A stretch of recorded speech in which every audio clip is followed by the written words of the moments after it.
إنما يبايعون الله يد الله فوق أيديهم فمن نكث فإنما ينكث على نفسه من فما ذلك الله فسيؤتيه أجرا عظيما.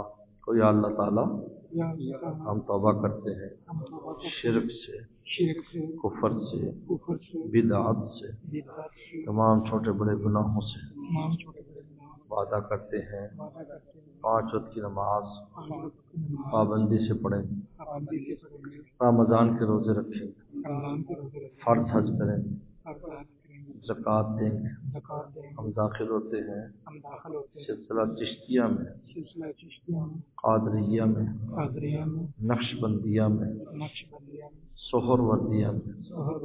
یا اللہ تعالیٰ چاروں سلسلوں کے بزرگوں کی برکت سے ہماری توبہ اور بیعت کو قبول فرما، خاتمہ ایمان پر فرما. قیامت کے دن اور جنت میں ہمارے بزرگوں کا ساتھ نصیب فرما. بیعت کا فائدہ 3 کاموں سے ہوتا ہے. پہلا کام آنا جانا رکھے، رابطے میں رہے. اصل صحبت ہے، اور صحبت ہے آنے جانے کا نام، بیٹھنے کا نام، پاس رہنے کا نام صحبت ہے. لہذا صحابہ اکرام کو جو ملا ہے وہ رسول اللہ کی صحبت سے ملا ہے، اور تابعین کو جو ملا ہے وہ صحابہ کی صحبت سے ملا ہے، اور تبع تابعین کو ملا ہے تو تابعین کی صحبت سے ملا ہے. کونوا مع الصادقین، میرے سچے بندوں کے پاس رہو، قرآن مجید کہتا ہے. تو پہلا کام آنا جانا اور رابطہ رکھے. دوسرا کام یہ ذکر کی پابندی کریں. اس میں بڑی سستی پائی جاتی، لوگ ذکر نہیں کرتے. اپنا کوئی معمول نہیں ہے زندگی میں. چائے پینے کا معمول ہے، روٹی کھانے کا معمول ہے، سگریٹ بیڑی کا معمول ہے، لیکن ذکر کا معمول نہیں ہے، تلاوت کا معمول نہیں ہے. روزانہ کی بنیاد پر ہونا چاہیے. یہ ہماری روزانہ کی ضرورت ہے. اس لیے کہ جس طرح جسم کو ضرورت ہے روزانہ خوراک کی، تو روح کو بھی ضرورت ہے روزانہ خوراک کی.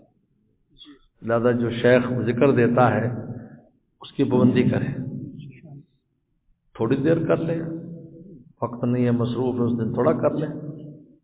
میرے شیخ حضرت شاہ حکیم اختر صاحب فرماتے تھے، مکہ والوں سے فرمایا، حج کے دنوں میں بہت مصروف ہوتے ہیں مکہ والے، تو فرمایا کہ دیکھو بھی تم اب دسترخوان لگا کر تو نہیں روٹی کھاتے، ٹائم نہیں ہے، 24 گھنٹے دکان کھولنی، لیکن پھر بھی برگر لے کے کھا لیتے ہو، کوئی نہ کوئی بسکٹ کے ساتھ چائے پی لیتے ہو، بھوکے تو نہیں رہتے نا، تو زندہ رہتے ہو.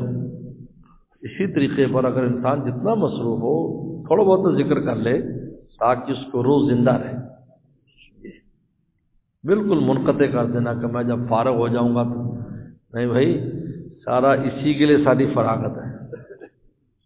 اللہ کے نام کے لیے فارغ ہونا اصل ہے، یعنی کہ سارے کاموں سے فارغ ہو کر اللہ کا نام لیں گے نہیں. اللہ کا نام لیں گے تو سارے کاموں سے اللہ خود فارغ کر دے گا، یہاں آپ کے راستے کھول دے گا. جس مصیبت میں تم مبتلا ہو وہ مشکلیں دور ہو جائیں گی تمہاری. اللہ کے نام کی برکت ایسی. لوگ آج الٹا کرتے ہیں، یعنی فارغ ہو جائیں تو اللہ کا نام لیں. بھائی اللہ کا نام لوگے تو فارغ ہو گئے. بھائی یہ فارمولہ یاد کر لو، اللہ کا نام لوگے تو فارغ ہو جاؤ گے. اللہ کے، کیونکہ سب اللہ کے، دیکھو بسم اللہ الرحمن الرحیم ہر کام سے پہلے پڑھو. کیوں؟ حدیث میں آتا ہے کہ جو اللہ کا نام کسی بھی کام پر نہیں لیتا وہ کام منقطع اور ناقص ہوتا ہے. تو جب ہر کام پہ اللہ کا نام لیتے ہیں تو وہ سرے چڑھتا ہے. تو آپ مجھے بتاؤ کہ اللہ کے نام ہی سے سارے کام ہیں. پھر اللہ کا نام لوگے تو فراغت بھی مل جائے گی، آپ کی مشکلات بھی دور ہو جائیں گی، آپ کے مسائل بھی حل ہو جائیں گے، تو فارغ البال ہو جاؤ گے. اس لیے ذکر کی پابندی کرنی چاہیے. تھوڑا سا کر لے، 4 تسبیحات. ہم تو ویسے بھی تھوڑا ذکر دیتے ہیں زمانے میں، لوگ وقت نہیں ہے، چلو تھوڑا لے لو. 4 تسبیحات پڑھ لو. کلمہ طیبہ 100 بار ہے، اللہ جل جلالہ 100 بار، استغفار درود شریف 4 تسبیحات. بڑھانا چاہے تو اضافہ بھی کر سکتے ہیں، اور تلاوت قرآن کریں جتنی آسانی ہو. فجر مغرب کے بعد آخری تینوں قل تین بار پڑھیں، قل اللہ 3 بار، قل فلق، قل الناس، اور سورہ توبہ کی آیت 7 بار صبح 7 بار شام، سورہ حشر کی آیت 1 بار صبح 1 بار شام۔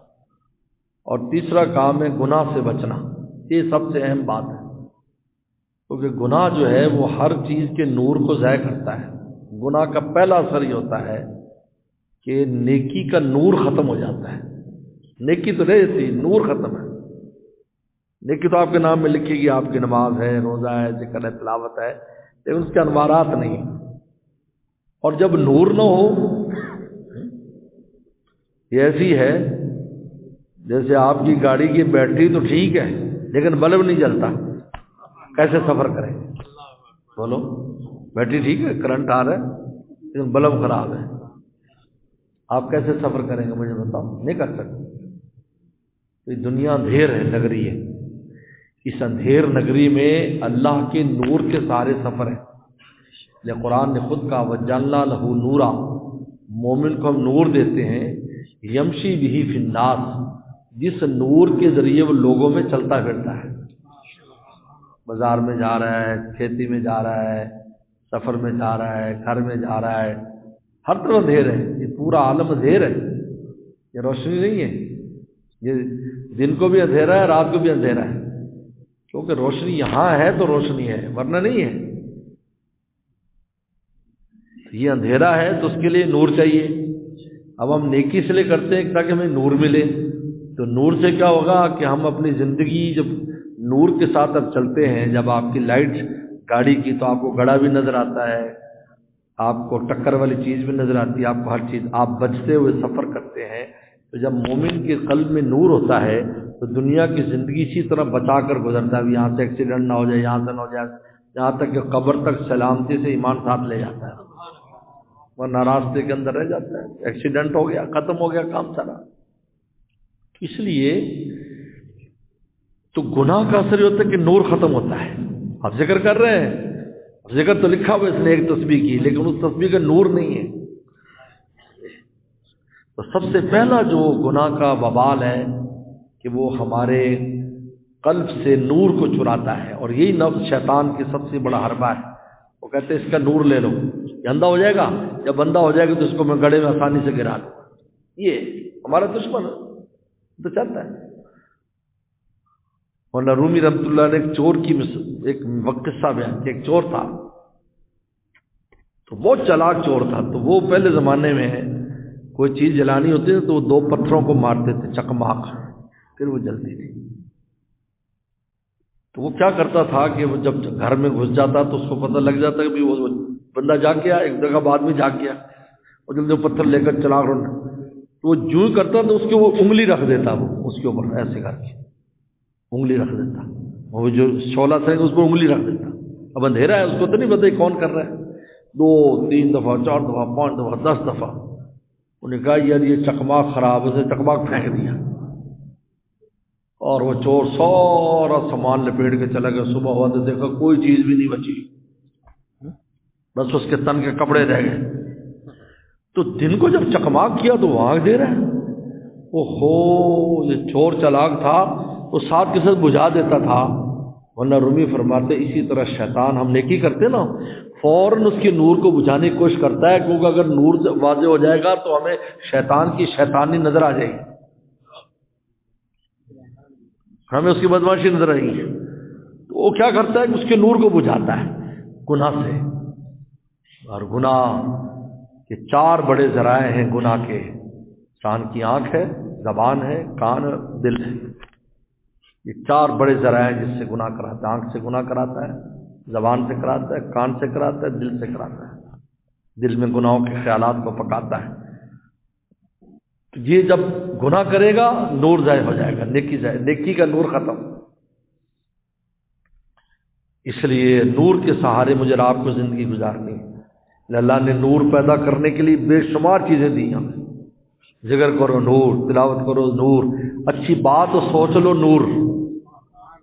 حکیم علامہ تھانوی فرماتے اگر کسی کے دل میں کسی اچھی چیز کا خیال آ جائے، جیسے مکہ شریف خانہ کعبہ کا خیال آ گیا، خانہ کعبہ یا گنبد خضرا سوچ لیا، یا کسی بزرگ کے بارے میں سوچ لیا فلانا بزرگ، کہتے اس سوچ سے بھی نور آ جاتا ہے. اندازہ کریں نور کتنے ذرائع کیوں دیے، اس لیے کہ اللہ فرماتے دنیا میں یمشی بھی فی الناس، نور کے ساتھ زندگی بسر کرو تاکہ شیطان اور نفس تمہیں گمراہ نہ کر سکے، ورنہ اندھیرے میں رہو گے تو جدھر چاہے گا لے جائے گا تمہیں، وہ آنکھ اس وقت کھلے گی. حضرت علی فرماتے تھے لوگ سو رہے ہیں، جب مریں گے تو آنکھ کھلے گی، او ہم کیا کیا، ہم نے کیا کرتے رہے اور کیا ہو رہا ہے. جی تو بہرحال اس میں یہ ساری چیزیں لکھی ہیں. تو کیا نام ہے آپ کا؟ انعام اللہ. آپ کا؟ ہاں جی کیا ہے جی؟